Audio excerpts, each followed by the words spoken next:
दोस्तों, बाजार में जो गिरावट का सिलसिला था उस पे थोड़ा सा ब्रेक लगा है क्योंकि बुधवार और गुरुवार को बाजार में एक ज़बरदस्त तेज़ी देखने को मिली। फ्राइडे को फिर हल्का सा लाल हुआ। तो अब क्या है आगे की संभावना, क्योंकि मार्च महीना हमेशा ऐसा रहा है जब बाजार में ज़्यादा गिरावट नहीं हुई। पिछले 10 सालों का रिकॉर्ड देखें तो सिर्फ 3 बार ही क्लोजिंग रेट में रही है। तो क्या इस बार भी बाजार संभल जाएगा, समझने की कोशिश करेंगे इस वीडियो के माध्यम से। इसके अलावा सेबी के चेयरमैन ने नया बयान दिया है बाज़ार को लेकर। उन्होंने यहाँ पे निवेशकों के लिए कुछ राहत भरी बातें कही है। क्या है उनका बयान, उसको समझने की कोशिश करेंगे। साथ में सेबी की तरफ से किसी को चेतावनी दी गई है, किसके लिए है चेतावनी, उसको भी समझने की कोशिश करेंगे। और एफआई का इस समय रुझान बाज़ार को लेकर कैसा है उसको जानने की कोशिश करेंगे इस वीडियो के माध्यम से। लेकिन फ्रेंड्स, उससे पहले अगर आप पहली बार हमारे चैनल पे आए तो चैनल को सब्सक्राइब कर दीजिए, एक बेल आइकॉन दबा दीजिए ताकि जब भी नया वीडियो बने पहला नोटिफिकेशन आपको मिले। वीडियो पसंद आए तो लाइक शेयर ज़रूर कीजिए। चलो फ्रेंड्स, वीडियो स्टार्ट करते हैं। मैं हूँ आपका दोस्त एसबी दवे और हमारे अपने चैनल ऑनलाइन कमाई में आपका बहुत बहुत स्वागत है। तो लगातार 3 कारोबारी दिनों की तेज़ी के साथ घरेलू इक्विटी बेंचमार्क इंडेक्स निफ्टी 50 इस महीने अब 1.93% मजबूत हुआ है। इस महीने के शुरुआती 2 कारोबारी दिन लाल होने के बाद इसने रफ्तार पकड़ी। अब आगे कैसी चाल रहेगी इसे लेकर पक्का कुछ कह नहीं सकते, लेकिन पिछले 10 सालों के आंकड़ों पर नज़र डालें तो 10 वर्षों में देख सकते हो कि करीब 7 बार निफ्टी पॉजिटिव जोन में बंद हुआ है। और आखिरी बार 2020 में, जिस साल कोरोना महामारी थी, उस समय गिरावट देखने को मिली थी क्योंकि वो कोविड आ गया था अचानक से। तो देख सकते हो कि पिछले 10 मार्च निफ्टी सिर्फ 2015, 2018 और 2020 में ही रेड जोन में बंद हुआ है। बाकी 10 साल में निफ्टी की परफॉर्मेंस बेहतर ही रही है। तो 2015 में 4.6% की गिरावट हुई, 2016 में 10.8% दौड़ा, 2017 में 3.3% की तेज़ी रही, तो 2018 में 3.6% की गिरावट हुई, 2019 में फिर से 7.7% की शानदार तेज़ी बनी, 2020 में कोविड काल की वजह से 23.3% गिरा और 2021 में 1% की तेज़ी बनी, तो 2022 में 4% की तेज़ी रही, 2023 में 0.3% की तेज़ी थी, तो 2024 में भी 1.6% की तेज़ी थी। यानी सिर्फ 3 बार जो है जो मार्च महीने में क्लोजिंग रेट में रही है। पिछले साल 27 सितंबर को इंट्राडे में निफ्टी 26,300 के काफ़ी करीब यानी 26,277 के रिकॉर्ड हाई पर पहुंचा था। हालांकि फिर विदेशी निवेशकों की बिकवाली, कंपनियों के कमज़ोर नतीजे और ग्लोबल लेवल पर बढ़ते तनाव के चलते घरेलू मार्केट में बिकवाली की आंधी चली। इस रिकॉर्ड हाई से 14% से नीचे की गिरावट देखने को मिली है। इस महीने मार्च 2025 को इंट्राडे में 21,964 तक आ गया है, इंट्राडे के हाई से 16.41% डाउन साइड। इस महीने की बात करें तो निफ्टी 1.93% मजबूत हुआ है। इस दौरान बीएससी लिस्टेड कंपनियों का मार्केट कैप 14.27 लाख करोड़ से अधिक बढ़ा है। तो ये देख सकते हो आने वाला जो मार्च है क्या इसी तरह से बेहतर रह सकता है। अब बाजार की गिरावट को लेकर सेबी चेयरमैन ने निवेशकों के लिए अपनी तरफ से काफ़ी बड़ा बयान दिया है कि उनका कहना है कि निवेशकों की सुरक्षा के लिए हम संकल्पबद्ध हैं। तो security exchange board of India यानी सेबी के नवनियुक्त चेयरमैन तुहिन कांत पांडे का कहना है कि उनकी अगुवाई में सेबी निवेशकों की सुरक्षा के लिए संकल्पबद्ध है। सीएनबीसी आवाज़ के साथ में खास बातचीत उन्होंने की। उन्होंने कहा कि मार्केट रेगुलेटर आज तक जैसा काम करता रहा है आगे भी और दृढ़ता से काम करेगा। तुहिन कांत पांडे ने ऐसे समय में मार्केट रेगुलेटर सेबी की कमान संभाली है जब पिछले कुछ समय से बाजार में गिरावट का दौर जारी है।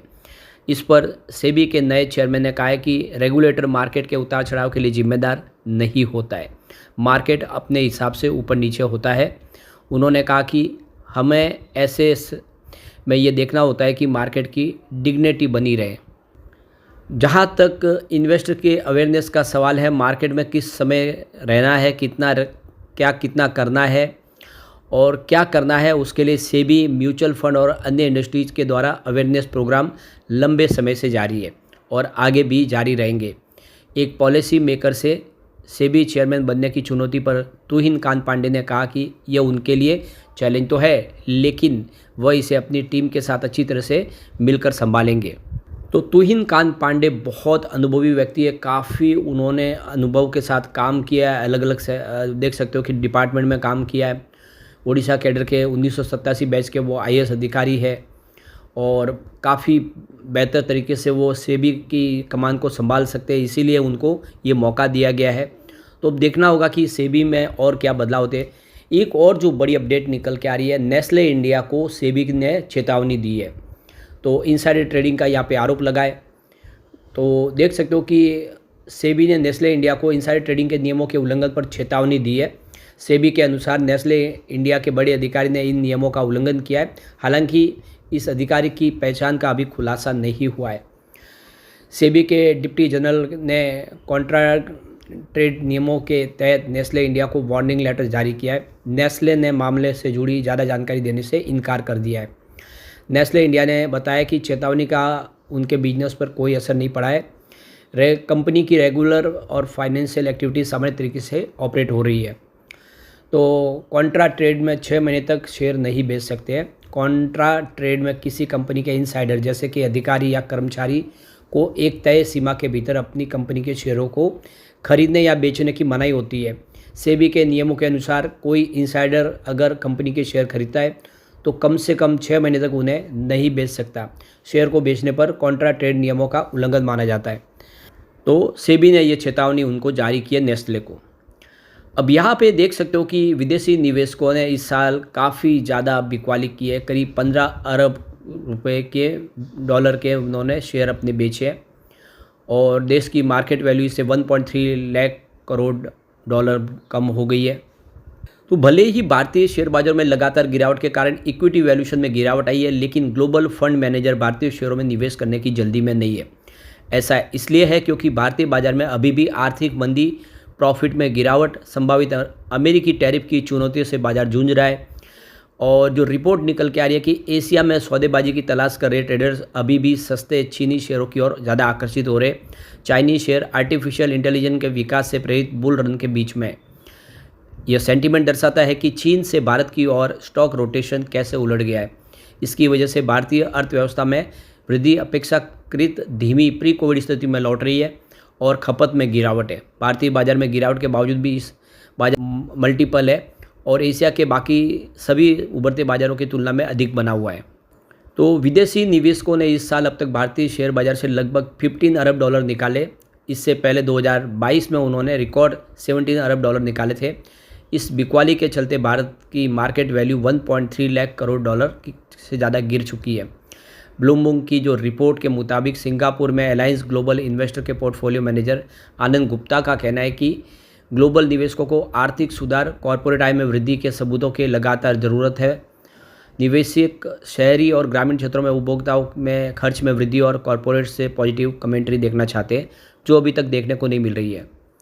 ताज़ा सरकारी आंकड़े बताते हैं कि भारत की अर्थव्यवस्था चालू वित्त वर्ष 2024-25 में 6.5% रफ्तार से बढ़ेगी, जो 4 साल का सबसे निचला स्तर है। कुछ एनालिस्ट का मानना है कि आने वाले वर्षों में ग्रोथ पिछले 3 वर्षों में देखे गए लगभग 9% के एवरेज से भी काफ़ी नीचे रहेगा।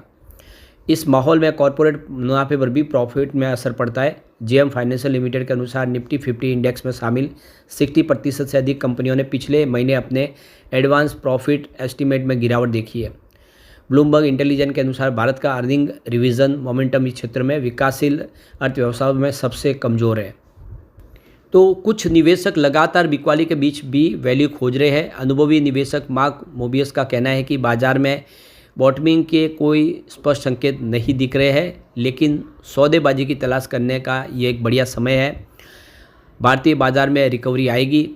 हम अवसरों की तलाश जारी रखे हुए हैं और जो हमारे पास है उसे होल्ड किए हुए हैं। अमेरिकी राष्ट्रपति डोनाल्ड ट्रंप के रेसिप्रोकल टैरिफ और उनका ये दावा कि भारत अमेरिका से अधिक टैरिफ लेता है, ये जोखिम विदेशी निवेशकों को किनारे रख सकते हैं। अमेरिका में मंदी की बढ़ती संभावना और इससे निराशा है, क्योंकि भारतीय बाजारों का जो अमेरिकी इक्विटी के साथ एक पॉजिटिव कोरिलेशन है।